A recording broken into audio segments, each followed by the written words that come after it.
자, 강한 자가 살아남을까요? 끝까지 살아남는 자가 강한 자일까요? 누가 강한 자일까? 끝까지 살아남는 사람이 강한 자죠. 자, 그러면 누가 살아남을까? 큰 자가 살아남을까? 작은 자가 살아남을까?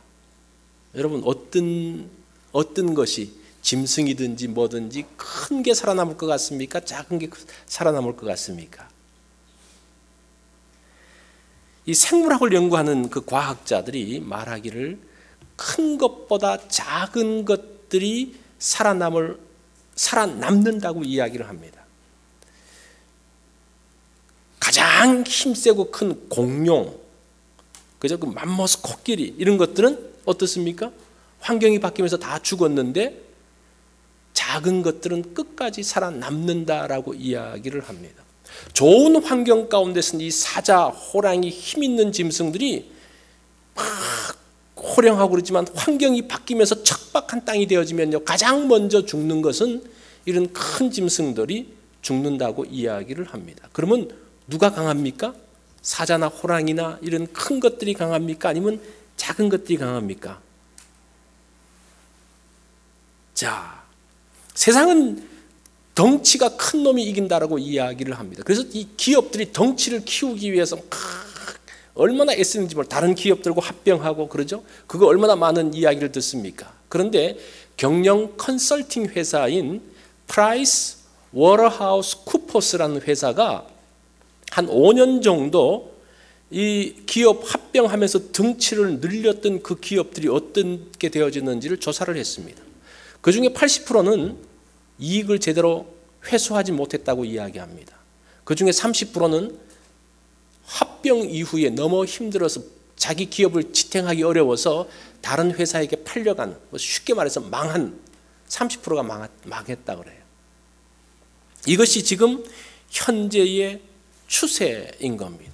성경은 작은 것이 강하다고 반복해서 이야기를 하고 있습니다. 다른 사람과 비교해서 작고 약해서 하나님의 일을 하지 못한다라고 생각하시는 분들이 있어요. 나는 못해. 왜냐? 나이도 많고 건강도 부족하고 돈도 없고 나는 못해. 그것은 하나님의 음성이 아니에요. 그걸 여러분들이 분명히 기억하셔야 됩니다. 누가 하나님께 쓰임받는 사람인가?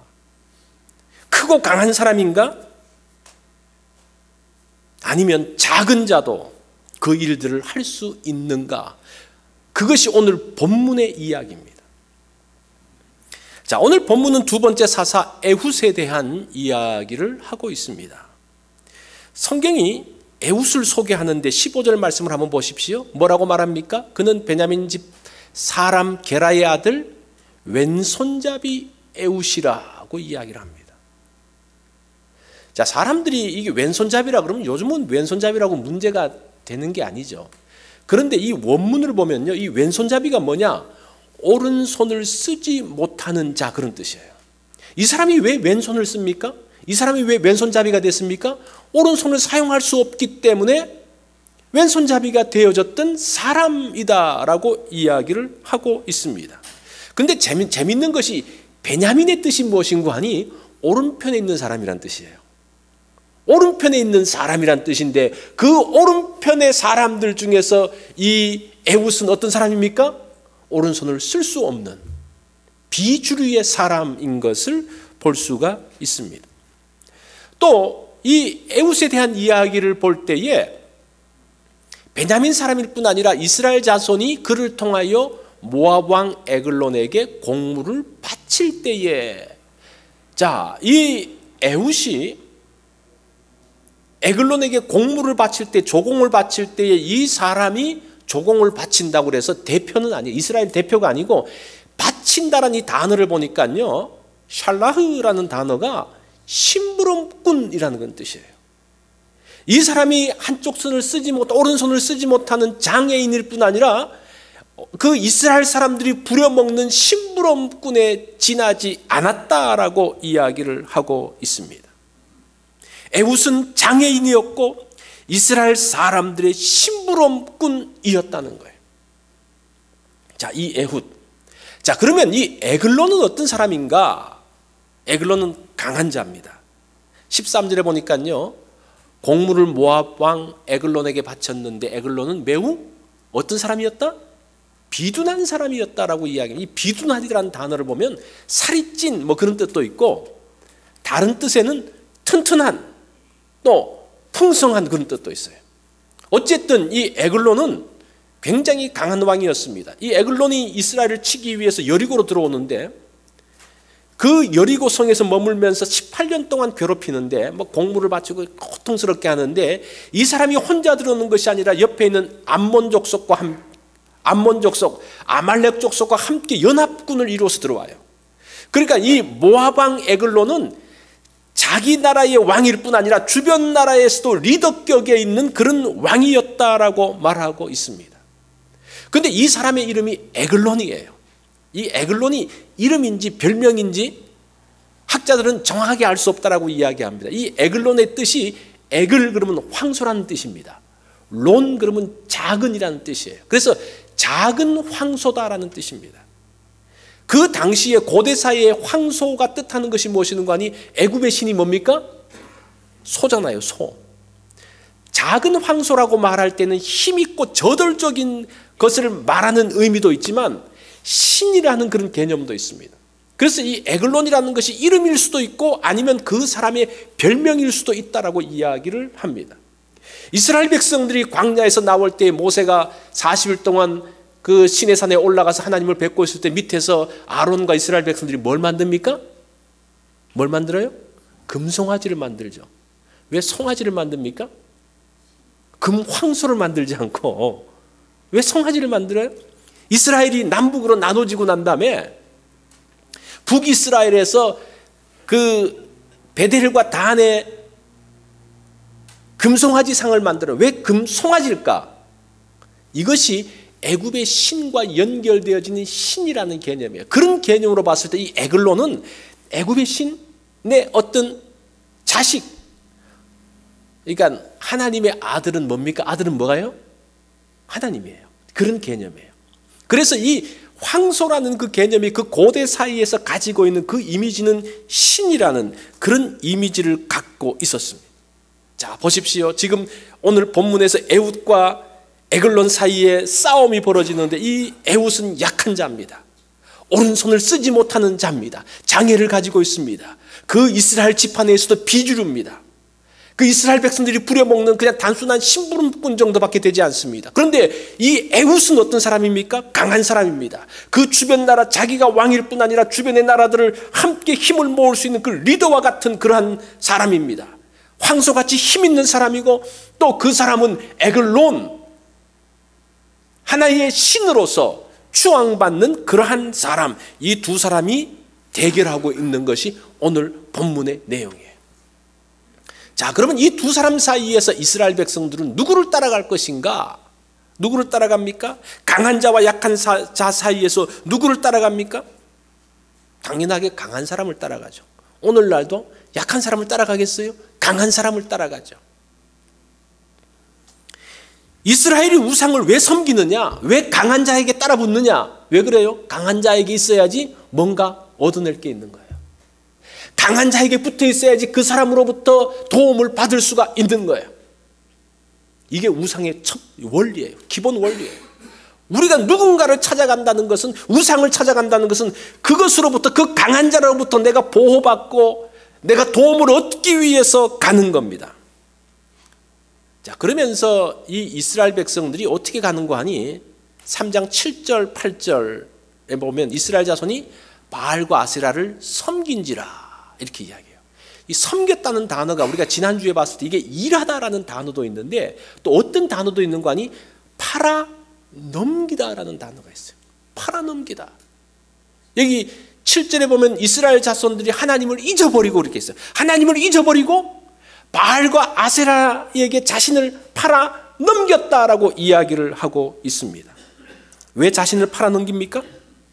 더 많은 것을 얻으려고. 사람들이 왜 양심을 팔아요? 더 많은 것을 얻으려고. 왜 신앙을 팝니까? 내가 무엇인가를 더 갖기 위해서. 내 양심을 왜 팔아먹어요? 내가 조금이라도 이익을 더 챙기려고 끊임없이 사람들이 팔아먹고 있어요. 지금 바알을, 아세라를 섬기고 우상을 섬긴다는 그 섬긴다는 말에 뭐가 있습니까? 팔아먹는다는 말이 있어요.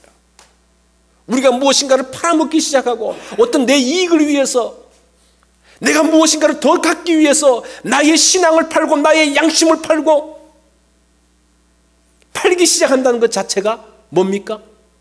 성경은 바알과 아세라를 섬기는 것이다라고 이야기합니다. 이 무엇인가를 팔아먹을 때, 영혼을 팔아먹고 그럴 때 여러분 이 말씀을 기억하셔야 돼요. 조심하셔야 됩니다. 그러니까 이 사람들이 바알과 아세라에게 자신을 팔아버리니까, 자기 신앙을 팔고 영혼을 파니까 8절 보세요. 여호와께서 이스라엘에게 진노하셔서 구산 리사다임의 손에 팔았으므로 이렇게 나와요. 요거는 지금 온니엘 사건인데, 온니엘 사건, 에훗 사건 전에 나왔던 건데, 이스라엘이 팔아버릴 때 하나님께서도 그들을 어떻게 합니까? 팔아버리셔요. 이 팔아버린다는 말이 뭐 파는 게 아니라 팔려나가는 걸 그냥 그대로 버려두시는 거예요. 이 그대로 버려두는 것이 굉장히 무서운 겁니다. 이것을 신학적인 용어로 유기라고 그래요. 유기, 그냥 버려둠, 그런 뜻이에요. 버려둠. 이스라엘 백성들이 이제 바알과 아세라에게 가면 무엇인가를 더 얻으려고 하고 더 그 가운데서 평안이 있고 힘센 사람 밑에 붙어 있으면 그래도 나를 보호해 주지 않을까라고 곡물도 갖다 바치고 그러는데, 실제적으로는 그 이스라엘 백성들이 에글론 밑에서 어떻게 합니까? 고통을 당하는 거예요. 이게 우상의 모습이라는 거예요. 내가 무엇인가 더 얻기 위해서, 나의 안전을 보장하기 위해서 갔는데 그 밑에서 고통당하고 그 밑에서 힘들게 사는, 내 양심을 버렸는데 그 양심의 가책 때문에 견디지를 못합니다. 내 신앙을 팔아버렸는데 그것이 즐거움이고 플러스가 아니고 오히려 마이너스가 되어지고 고통이 되어진다는 것을 지금 오늘 말씀이 우리에게 보여주고 있습니다. 오늘 그 에훗의 사건을 보면요, 그 히브리 문학에서 이 원래 이제 문학 소설이나 보면 복선을 만들잖아요. 복선. 그제 두 가지 그 의미, 이중적 의미를 만드는 게 있는데, 이게 조금 여러분들이 제가 한번 설명하는 거 잘 한번 들어보십시오. 이스라엘 백성들이 이제 에훗을 통해서 모압왕 에글론에게 공물을 바쳐요. 조공을 바칩니다. 그런데 이 공물이라는 단어를 보면요, 민하, 재물이라는 뜻이에요. 지금 이스라엘 백성들은 단순하게 공물을 바쳤다라고, 그냥 이 사람이 하도 그냥 괴롭게 해서 그냥 뭔가를 조공을 바쳤다고 하는데, 하나님은 그 공물이 뭐라고 이야기합니까? 재물이다라고 이야기를 하고 있어요. 너 그 에글론 밑에서 무엇인가 안전을 얻어내기 위해서 그 뭔가 갖다 바치는 거, 그를 섬기는 거야, 이렇게 설명하고 있어요. 우리가 내 안전을 위해서 무엇인가를 하나님께 나가지 않고 다른 곳에 무엇인가를 갖다 바치는 거, 나는 그냥 뭐 얼마 주는 거, 뭐 별 생각 없이 주는 거, 하나님은 그것이 재물이다라고 이야기해요. 민하, 재물이라는 것은 누구에게 바치는 겁니까? 신에게 바치는 거예요. 그 똑같은 의미를 이야기하고 있는 것을 볼 수가 있습니다. 그런데 에글론이 주는 것은 평화가 아니고 고통입니다. 압제입니다. 너희가 섬기는 에글론, 작은 황소, 그들이 결코 평화를 주지 않는다라고 이야기를 합니다. 그 시대의 그 모든 사람들은 강한 입을 갖고 있는 작은 황소라고 불리우는 그 신에게 다 섬기고 있는데, 그런데 그 시대의 한 사람, 에훗, 오른손을 쓰지 못하는, 장애가 있고 비주류 가운데 있고 이스라엘 백성들에게 심부름꾼으로밖에 존재하지 않았던 그 사람이 그 에글론을 대항하기 위해서 서는 거예요. 지금 오늘 에훗의 스토리가 그런 내용이에요. 강한 자와 작은 자의 싸움이에요. 그 에훗이 어떻게 합니까? 에글론을 죽이고 이스라엘을 구원하는 스토리가 오늘 본문의 내용입니다. 자, 이 에훗이 에글론을 죽이기 위해서 계획을 세웁니다. 이 에훗은 공물을 바치는 자니까 이 에글론을 만나잖아요. 이 에글론은 아마 에훗을 우습게 봤을 거예요. 왜냐하면 이 오른손을 못 쓰니까. 그죠? 저 사람은 장애가 있는데 뭘 나를 해치겠어. 그래서 좀 쉽게 받아들였는지 모르겠습니다. 그런데 이 에훗이 계획을 세웁니다. 칼을 하나 준비해요. 긴 칼이 아니고 한 규빗, 한 45cm 정도 되는 단도를 준비합니다. 칼을 준비해서 양쪽으로 날이 있는 칼이라고 이야기합니다. 그 칼을 이 사람이 이제 왼손을 쓰니까 이 원래 왼손에 둬야지 이게 쓰기가 쉬운데 이 칼을 오른쪽 허벅지 위에 뒀다라고 이야기합니다. 이게 숨기기 위해서죠. 그렇게 하고 공물을 가지고 에글론에게 갑니다. 에글론에게 가니까 에글론이 그 공물을 받고 거기서 암살을 하려고 하는데 신하들이 있어서 여의치 않아요. 그래서 공물을 바치고 다시 돌아갑니다. 다시 돌아가다가 어디까지 가는 거 아니? 이제 길갈에 돌 뜨는 곳으로 갔다가 그렇게 이야기해요. 이 돌 뜨는 곳이 뭔고 하니? 채석장이 채석장. 그런데 무슨 채석장인고 하니? 우상을 만드는 채석장이에요. 이 길갈이 어떤 곳입니까? 정말 역사적인 곳이잖아요. 이스라엘 백성들이 이제 가나안 땅에 들어가면서 여리고성을 치기 위해서 치기 전에 길갈에서 3일 동안 머물러 있습니다. 거기에서 뭘 합니까? 할례를 받죠. 3일만이 아니군요. 그 얼마 동안 머물러 있는데 할례를 받죠. 그리고 거기서 유월절 잔치를 드리죠. 그리고 이스라엘 백성들이 요단강을 건널 때 요단강도 그때 한번 문이 쫙 열리잖아요. 그 속에서 돌을 가져와 가지고 12개의 돌을 가져와서 그 길갈에 놓으면서 하나님께서 우리를 이렇게 보호하셨다는 그 하나님의 기념비가 있는 곳이 길갈입니다. 근데 그 길갈이 뭘로 바뀌었어요? 우상을 만드는 채석장으로 바뀐 그런 좀 비극적인 이미 바뀌어진 이스라엘의 모습을 보여주고 있습니다. 그 채석장까지 갔다가 이 사람은 여리고에 있으니까 에그론은 여리고에서 길갈까지 왔다가 길갈에서 다시 올라가는 거예요. 다시 올라가면서 왕에게 이야기해요. 왕이요, 자기가 그 채석장 그 신상 있는 곳에 갔다 왔으니까 내가 신의 신탁을 들었습니다. 왕에 대한 신탁을 들었습니다 라고 이야기를 합니다. 내가 하나님의 명령, 여기서 하나님은 일반 신을 이야기해요. 신의 명령을 받들어 왕에게 아랠 말씀이 있습니다. 그러니까 원래 이 옛날 사람들은 신으로부터 신탁, 신의 음성을 듣는다 그러면요 좋아하거든요. 그러니까 신하들을 다 물립니다. 왜냐하면 부정탈까 봐. 신하들 다 나가 있어. 다 나가고 이 왕이 자기 자리에서 벌떡 일어납니다. 신의 그 신탁을 받아야 되니까. 받으러 갈 때에 이 에훗이 어떻게 합니까? 칼을 뽑아서 이 에글론의 배를 찌르는데 이 사람이 이게 두터운 사람이잖아요. 이 45cm가 가니까 이게 칼자루까지 들어갔다고 이야기합니다. 들어가서 등 뒤까지 나오는 그렇게 해서 그 에글론을 죽이고 빨리 문을 잠그고 도망가 버립니다. 그러면서 이제 에글론을 죽이게 되는데 자 여기서 에훗의 모습에서 몇 가지 의문이 있어요. 에훗이 왕을 암살하는 것이 합당한가? 어떻습니까? 악한 세력에 대해서 그리스도인이 암살하고 반대자를 죽여도 되느냐? 그런 문제가 하나 나오겠죠. 두 번째는 에훗이 사실은 거짓말을 시켜요. 신탁이 왔다 그러면서 신하들을 다 물리게 만들고 그리고 죽이잖아요. 자, 아무리 이 악한 자 에글론 이스라엘을 고통스럽게 했던 자라도 거짓말을 하고 암살을 해서 죽여도 가능한가? 사실은 그 2차 대전 때에 그 독일 교회에서 몇몇 사람들은 히틀러 암살 계획을 세웁니다. 이게 옳으냐, 물론 이제 실패를 하는데 이게 옳으냐 그러냐 이게 굉장히 논쟁들이 있어요. 이것이 옳으냐. 어떤 분들은 어떤 학자들은 또 이렇게 이야기해요.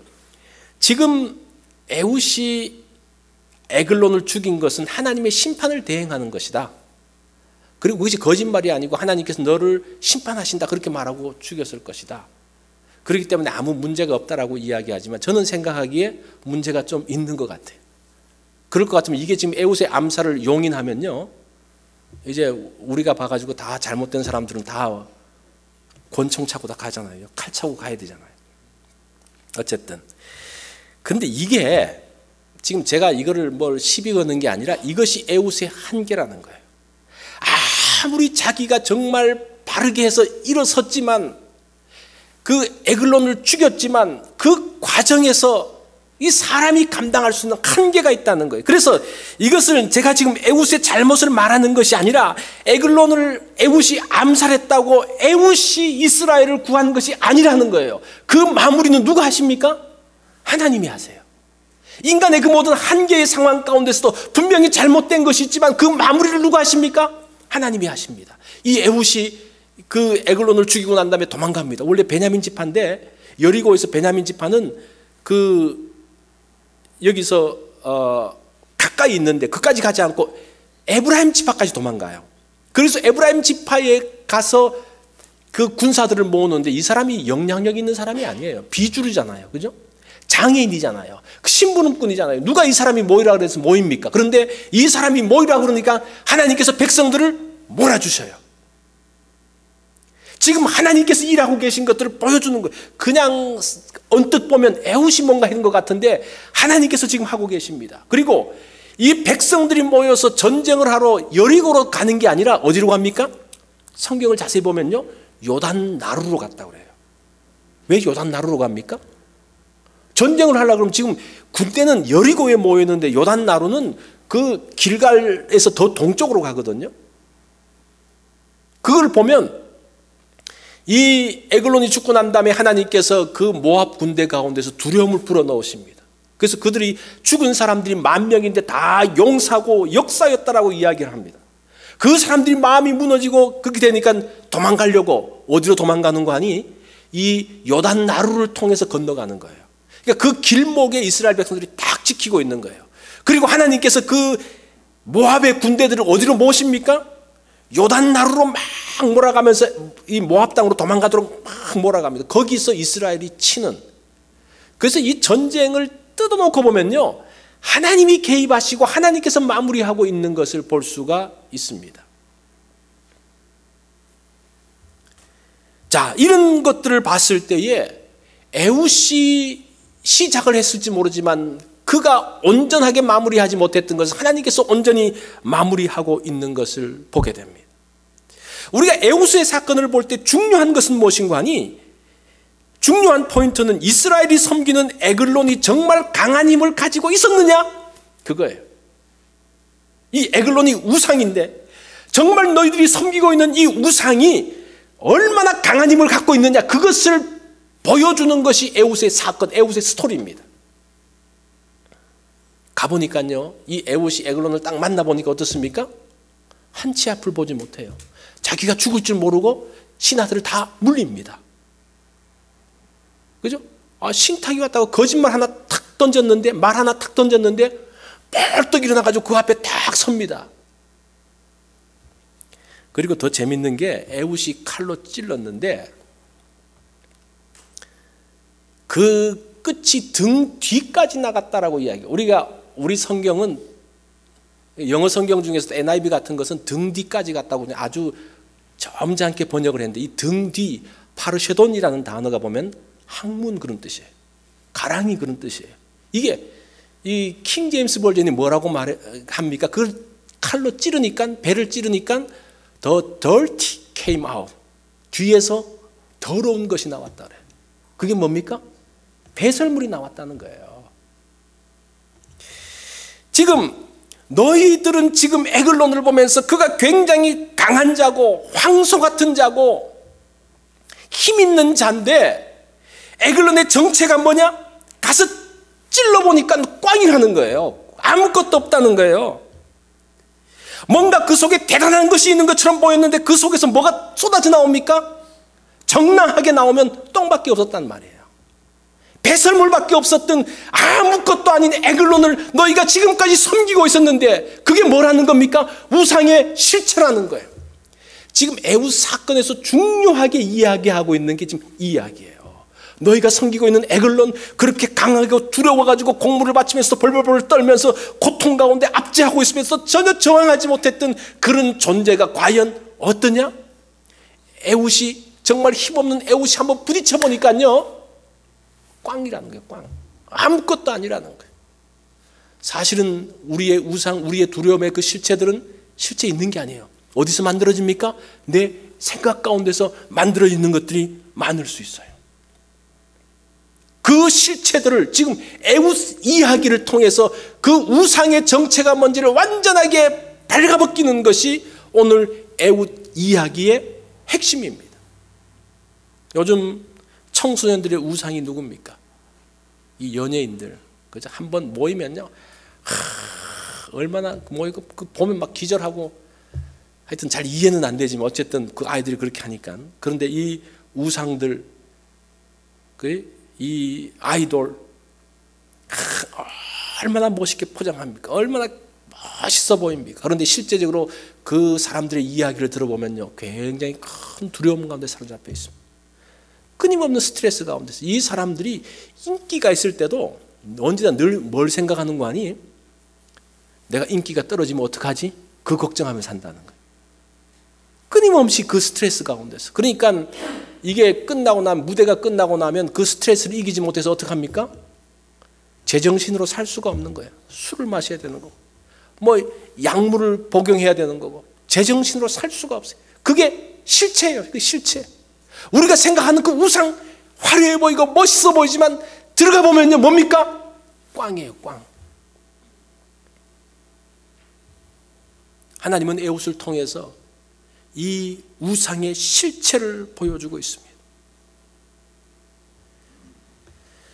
자, 우리를 구원하신 예수님, 구원자 예수님도 비주류예요. 예수님이 무슨 주류인 줄 알고 비주류예요. 태어나기를 어디서 태어났습니까? 구유에서 태어나시고, 그 당시 종교 지도자들로부터 따돌림을 당하시고, 예수님은 그렇지만 속이진 않으셨어요. 남을 암살하거나 죽이지도 않으셨어요. 근데 예수님은 마지막에 어떡합니까? 어떤 일도 이루고 보지 못하고 죽으셨어요. 죽으면 끝이잖아요.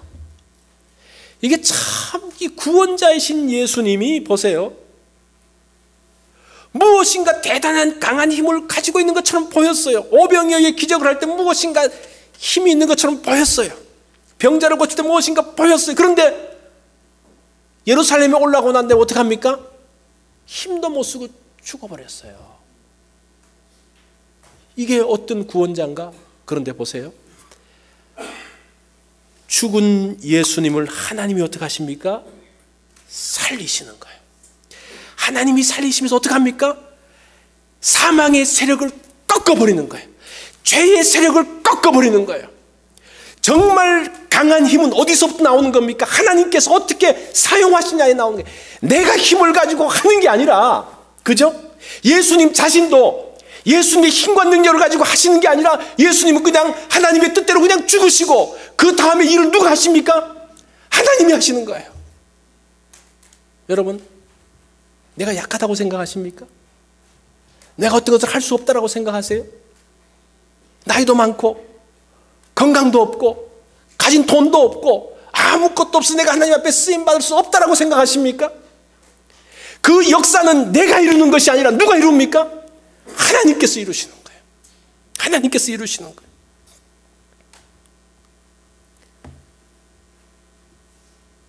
우리가 굳이 승리하지 않아도, 우리가 굳이 많은 것을 갖고 있지 않아도, 우리가 크고 강하지 않아도, 우리가 하나님의 뜻대로 살 때에 하나님께서 역사하시는 거예요. 하나님께서 일하시는 거예요. 그것이 에웃의 스토리예요. 예수님의 그 전체의 생애를 보면 그 이야기예요. 그래서 어떤 사람이 실패했다고 했을 때에 함부로 말하지 마십시오.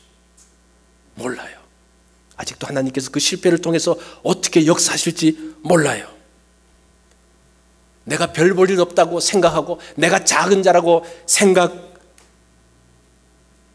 그렇게 말해서도 안 됩니다. 하나님께서 어떻게 역사하실지 몰라요. 우리의 관점은, 우리의 관심은 얼마나 하나님의 말씀을 따라 나아가느냐입니다.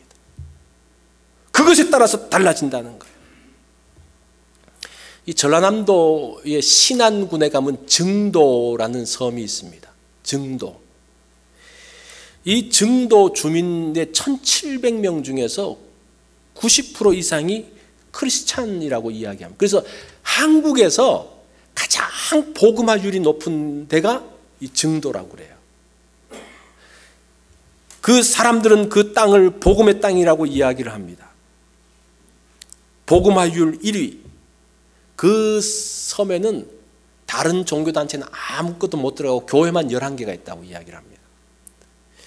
그런데 이 증도가 이렇게 복음화되어진 데는 한 여인의 수고가 있었다고 말합니다. 그 사람이 문경준 전도사라고 이야기합니다. 이 사람이 17살 때에 증도에 시집을 갔습니다. 남편 얼굴도 모르고 시집을 갔는데, 시집을 가보니까 어떤 여자하고 살고 있어요.